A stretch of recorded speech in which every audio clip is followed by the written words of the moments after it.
In my wargaming hobby, I'm a gamer, I'm a painter, but I'm also a collector, and I can get really nerdy about my collection. Like, I really like these old school Orc Gretchen. These guys are so bad that they're good. In 1993, this was a banger of a plastic model. And there are some other things in my collection that have absolutely tickled me. One thing that has tickled me is this. The Maghariba from Infinity. I picked this sucker up and it is a hefty box. I've seen a couple of these in person.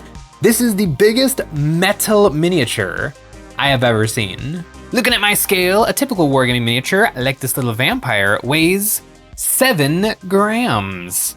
Not too hefty. Looking at something maybe a little closer to this Maghariba in this Tau unit, it weighs an impressive 31 grams, and maybe something a little bit metal. This little sucker weighs, it actually also weighs 7 grams. I thought that the metal would weigh a little bit more. Nope, but let's see how much the Maghariba weighs. Clunk. 348 grams. This is a hefty boy. I feel like when it comes to miniatures, I've experienced it all. I have built titans out of resin, mountains of plastic sprue miniatures, and I've built a lot of metal models, but usually they're just that. They're models. This guy is a tank. It is the biggest metal kit that I have ever seen, and I want to see what it's like to build it.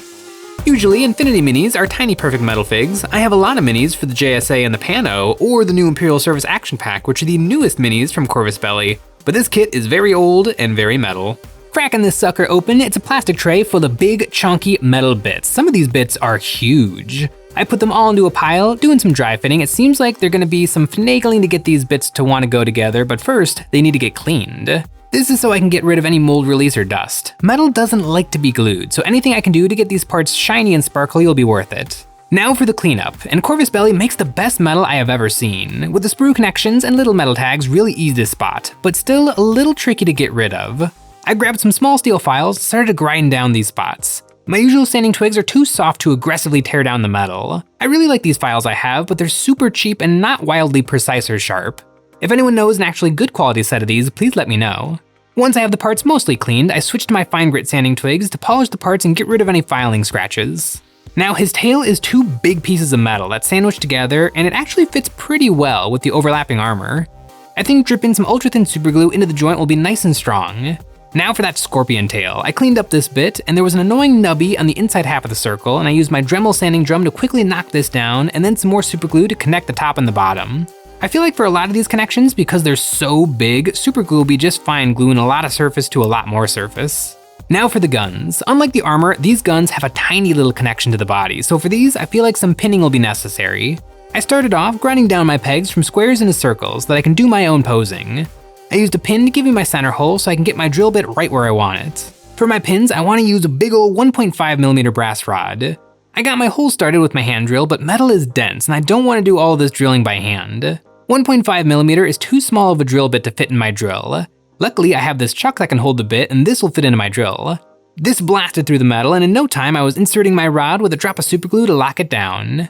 What's kind of funny is I bought a bunch of these chucks that I want to turn into a set of pin vices that'll just keep with the drill bit sizes that I use like every day, so I don't have to keep taking them in and out. And I still want to do that because it seems like a good idea, but this is clearly what it's meant to be used for. It's pretty handy.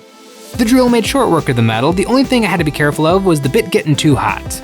A hot bit is a fragile bit. White metal is really soft, but for drilling into aluminum or steel, you usually want to use cutting oil to try to keep the bit from overheating.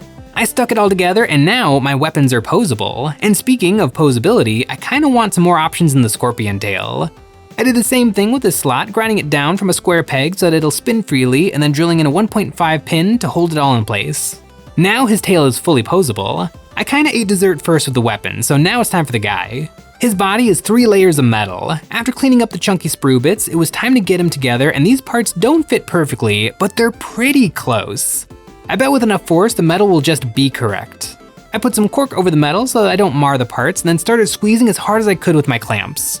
This Irwin clamp really isn't the right tool. I switched to some pliers to really crush it down and it worked. The metal has squeezed itself into place, and as a precaution, I dripped some more super glue into the gap as well.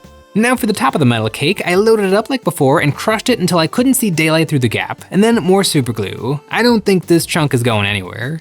Looking at how this guy works, the tail is actually on a track that can pivot. Same thing with the back legs, and speaking of those legs, those are tiny little connections, so those legs are gonna want some pinning. I inserted more 1.5mm rod into the front legs, and I left those pegs long so they'll stick nice and far up into the body.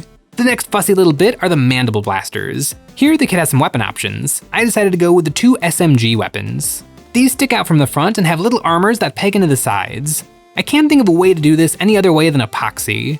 I scuffed up the peg to give me more texture for the glue to stick to and then broke open my epoxies. Literally, I had to use my vice grips to break off the cap. This is JB Quick Weld 6-minute epoxy, my favorite epoxy. I mixed this up and then lathered my parts and stuck them on. The armor was easy, gravity can hold them down for 6 minutes, the legs were a little bit more tenacious. I had to hold these by hand for 6 minutes while the epoxy set up. I stuck down the front legs with a fresh batch of epoxy. You want to use this stuff quick, squishing it together when it's super fresh and wet and then holding it steady while it cures. And for his scorpion tail, I decided to have it tilted over. I imagine his gun platform is like the head of a chicken, remaining perfectly stationary while the rest of the walker moves around. I've got my Maghariba all built and standing strong. Speaking of strong, I am very confident in this build. But now, before I glue these weapons in place, I think I want to tackle the base because it's a pet peeve of mine when I got those weapons just perfect and then I build the base and all of a sudden the weapons aren't so perfect anymore. So I got to get that base done. And I got some spicy ideas about that base. The Haq Islam faction in Infinity is typically set in a dusty desert environment, and the Maghariba is a walker with treads, the ultimate vehicle.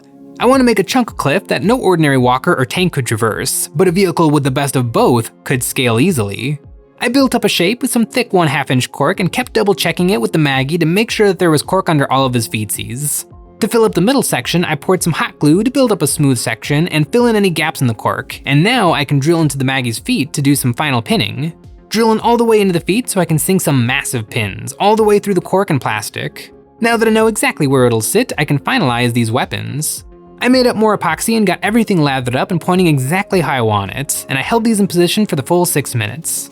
I used more epoxy to get the mandible guns on after I squished and stretched them into the poses I want. Now that the Maggie is finished, I can finish off the base too. I grabbed my wood filler and smeared this all over the base, getting a layer down and then going over it with a damp paper towel to smooth this out.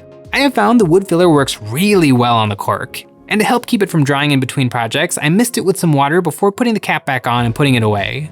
Once the wood filler was dry, I smeared some Elmer's glue over the middle of the base in preparation for some crackle medium. The Elmer's glue will make a watertight seal so the moisture from the crackle paste doesn't sink into the cork filler and prevent it from cracking. Then I put some desert sand texture paste around the cracking medium and all around the lower parts of the base. I like to give my texture paste a misting of water too before I put them away. I put my base down to dry and grabbed my Maghariba. I squirted it down with alcohol and water and scrubbed it to get off any Cheeto dust my fingers might have deposited so that I can give the paint the best chance of success. Metal models do feel really good in the hand, and I think part of the appeal of metal models is they're kind of indestructible. Like a single piece metal mini, nothing's gonna happen to that. Now that starts to fall apart when models got bigger and more complicated. I think we all remember Abaddon the Despoiler used to be called Abaddon the Armless because his big heavy metal arms would always fall off. This guy is definitely big and complicated in a lot of parts, but I still feel like it's got a little bit of that indestructibility because of the epoxy and all of the pins and the equipment that I used to really crush the metal down. This sucker ain't going anywhere. I was debating a little bit about doing sub-assemblies, and I'm kind of glad I didn't. Number one, it'll make the painting a little bit quicker, but I think more of the paint is gonna be protected when it's all together. I was worried about I would put down a piece and then pick it back up, put it down, and every single time I put it down, I would damage the paint just a little bit with these big heavy pieces. I think all together is just gonna be better for the Maghariba. I loaded up my airbrush with primer and hosed down the walker, making sure I got this in every nook and cranny. And then I picked tan for the base coat. I sprayed this on everywhere and then mixed some yellow to brighten this and sprayed this on the top half of the model for a gradient. I remade this light color on my palette and sponged this over the model to make it look pitted and weathered, and I did this again with a brighter tan color. After my sponging, I dry brushed the Mini with a light yellow to bring out all the details in the armor, and then I hit the Mini with a coat of gloss varnish in preparation for the thing that'll make this tank look like a real world thing, decals. I went through my collection and found the Krieg and Leagues of Votann transfers look decently modern, and I started filling this sucker up. The gloss finish will help these decals stick perfectly. I put a little 42 over his mandible armor, this random string of letters from the Votann box, a big number 6 next to his rocket launchers, and I rebuilt the Votann number, the 13704, in big letters across his back. Once I was happy with the decals, I hit the mini with another coat of gloss varnish to make the plastic edge of the decals invisible, and then I used some inks to mess around with the finish, dusting a little bit of white ink from above and some burnt umber ink from below. This over top of the decals will help to make them look real. I did another layer of dry brushing, and now, finally, I have to do some real painting. I grabbed a brush and base coated all the metal bits with a dark gray, hitting his head, little armor panels, weapons, and all the in-between servos and pistons of his legs. Then I dry brushed these bits with a light gray, and then I dry brushed these parts with a gunmetal. I was debating doing non-metallic metal, but I feel like this is much more of a model kit than my usual wargaming miniatures, so true metallic metal will be the better look for this tank. And you know what else looks great in true metallic metal? Our website. EonsOfBattle.com is the place to find hobby stuff like the Nick and Jay dice, and we have all kinds of different basing toppers, and it's the best way to support us doing what we do with a membership. Each month, members will get a credit that they can use on our new monthly terrain packs or any previous pack we have ever made. This May, we're delving back into the Hungry Maw with the Infested Colony, a world recently ravaged by the chitinous teeth and claws of the Endless Swarm, a series of ruined buildings crumbling under the weight of hypercharged plant growth and impaled by alien limbs, and shipping containers that have been ripped to shreds or torn open from the inside out. These relics of an alien war are designed with competitive wargaming in mind and an eye for storytelling, matching perfectly with our previous alien hive colony. With this set, you can build a wargaming table dripping with alien atmosphere. The Maghariba, or Maggie if you're cool, is exactly what you think it is, an incredibly powerful robot tank. But there is a fun tidbit in its lore that the successor to the Maghariba, the XPR-5 Akrep, sold very badly. Although it's selling really badly, it flooded the market with used parts compatible with the Maghariba, boosting its value. Now that might seem like a pretty mundane tidbit, but I think it adds a lot of charm to the world of Infinity, kind of blending that fantasy with the mundane bureaucracy of commerce. It reminds me of a book. This book, the 90s series of Star Wars Essential Guides that were written in universe from the perspective of the different merchants and companies that were selling the different technologies from the Star Wars universe.